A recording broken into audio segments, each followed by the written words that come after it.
fiskal Amerika pasti akan naik, yang kemudian pasti akan dorong penerbitan surat utang di Amerika, yang itu pasti juga akan mendorong kenaikan suku bunga di pasar surat utang, bukan di pasar moneter.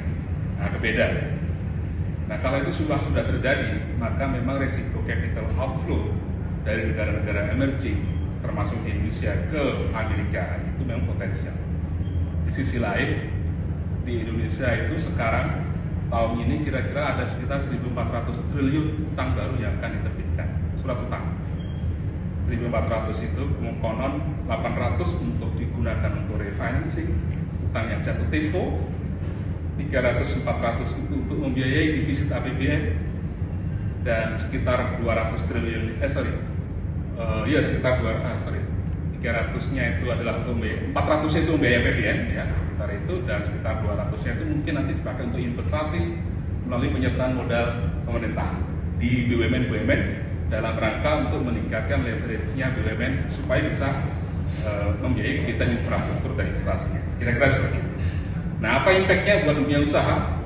Kalau pemerintah terlalu rajin menerbitkan surat utang, maka yang muncul adalah crowding out effect.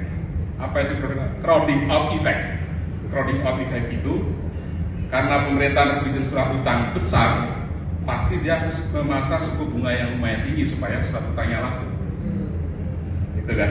Kalau suku bunga pemerintah itu sudah tinggi, maka swasta kalau kepengen bikin surat utang, maka dia harus lebih tinggi lagi.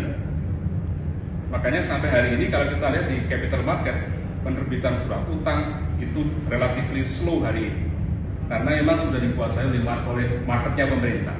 Yang itu yang kemudian kenapa kalau kita bicara investasi, bicara pertumbuhan ekonomi, kita stagnan di 5%. Karena porsi pendanaannya diambil oleh pemerintah yang untuk membiayai APBN, yang sebenarnya porsi pemerintah itu di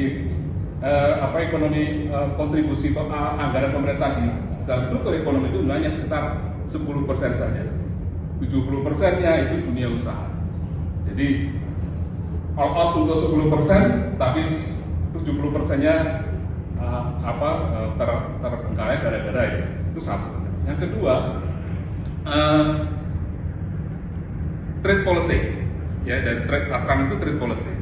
Trade policy-nya itu ya memang kita tentu harus selektif ya memandang Trump itu secara ekonomi politik. Hari ini dia bilang akan memban beberapa produk impor dari negara-negara lain, tapi kemudian merevisi kembali seperti yang terjadi di Kanada dan Meksiko. Ya, batalkan, nggak jadi untuk melakukan perang tarif dengan mereka. Nah, uniknya itu yang Cina dia terang-terangan memang, ya, yang dia terang-terangan. Nah, impact-nya apa? Impact-nya hari ini Bapak, itu aktivitas perdagangan di seluruh dunia itu melemah. Dan terutama sumber pelemahan itu ada dari perdagangan dari Cina. Nanti bisa dicek di angkanya, ada datanya dari Cina. Angka perdagangan di Amerika itu naik. Ya, angka perdagangan di Amerika naik, tapi angka perdagangan di Cina itu turun.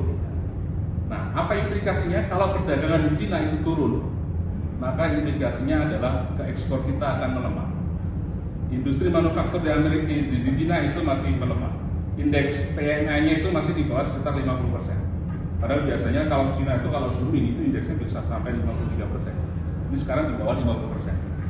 Nah, kalau itu terjadi maka demand dari negara-negara lain termasuk Indonesia itu adalah akan menjadi berkurang. Nah, Indonesia itu ekspor terbesarnya ke Cina. 20% totalnya ekspor Indonesia itu ke Cina, totalnya. Jadi itu yang kita harus antisipasi. Nah, ya all in, tidak hanya bahan baku. Apalagi sekarang kan hilirisasi itu kan produk hilirisasi itu kan sebenarnya nggak bisa disebut sebagai bahan baku. Itu sudah bisa disebut sebagai produk manufacturing. Ada kabar bagus sebenarnya dalam ini kuartal keempat, ekspor manufaktur itu terbesar dalam sejarah di Indonesia.